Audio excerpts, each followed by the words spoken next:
जबलपुर कालीपुत्र आश्रम में मनाया गया गुरु पूर्णिमा का पर्व। गौरीघाट स्थित कालीपुत्र आश्रम में गुरु पूर्णिमा के अवसर पर शिष्यों द्वारा गुरु का पूजन वंदन किया गया, जिसमें जबलपुर ही नहीं आसपास के अन्य जिलों से भी बड़ी संख्या में शिष्य गुरु का पूजन करने सुबह से ही आतुर रहे।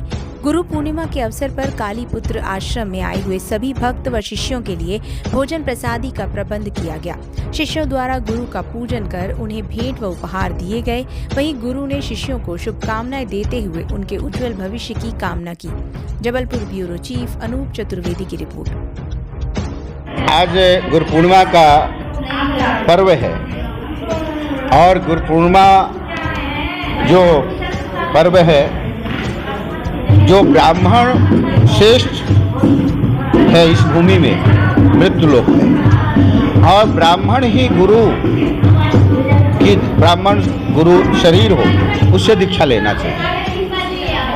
आपको नर्मदा तब दर्शनार्थे मुक्ति, नर्मदा के दर्शन मार्ग से मोक्ष की जिस तरह से मोक्ष की प्राप्ति होती है, उसी तरह से ब्राह्मण तब दर्शनार्थे मुक्ति, क्षत्रिय वैश्य शूद्र, इनको मात्र ब्राह्मण के दर्शन मात्र से मोक्ष की प्राप्ति होती है। गुरु और शिष्य का आज मिलन ये बहुत पुरातन आदिकाली से अनादिकाली से चला आ रहा है।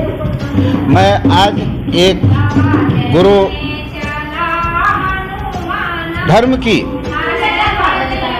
रक्षा के लिए और धर्म की स्थापना के लिए शिष्य को कैसे श्रेष्ठ बनना है, जिस तरह से स्वामी विवेकानंद ने रामकृष्ण परमहंस जी का भरी हुई माबाद का कटोरा को पान कर लिया था, तो स्वामी विवेकानंद हुआ। रामकृष्ण परमहंस जी ने एक माँ की का कैंसर अपने शरीर में ले लिया। सदगुरु को कोई रोग व्याधि नहीं होती, वो आत्मा होता है, शरीर नहीं होती। शरीर में जिस तरह से मंदिर में आप भगवान को प्रतिष्ठित कर देते हो, उसी तरह से शरीर की में एक आत्मा जो एक रूप में स्थापित है, और वही कहते हैं उसी को गुरु गुरु गुरु तत्व, जो शिष्य उसको पीता है।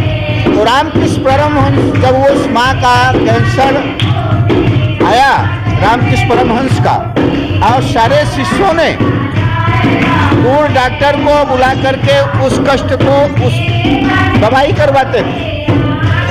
उस अचानक शरीर में जो व्याधि थी उसकी दुर्गंध भी शरीर से लोग शिष्य बाहर खड़े होकर के कोई नाक में कोई मुंह में बांध करके और दवाई करवाते थे। लेकिन स्वामी विवेकानंद जी जब विदेश से लौटे तो जब उनको पता चला कि रामकृष्ण परमहंस हमारे पूज्य गुरुदेव जी को कैंसर की बीमारी हो गई, चौराहे से दौड़ते हुए और बिलखते हुए लिपट गए और एक कटोरा लिया। कटोरा में रुआ से मावाद निकालने लगा और उस मावाद को जब पीने लगे तो रामकृष्ण परमहंस इसको बाहर कर दे।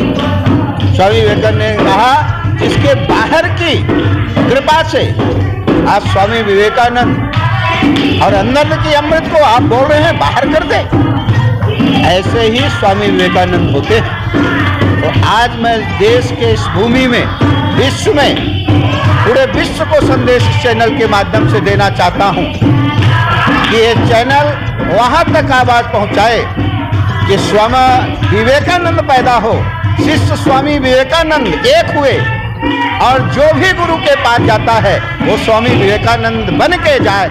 यही मैं आशा करता हूं और यही मैं अपेक्षा करता हूं इस भूमि में। इस भूमि में रामकृष्ण परमहंस भी है।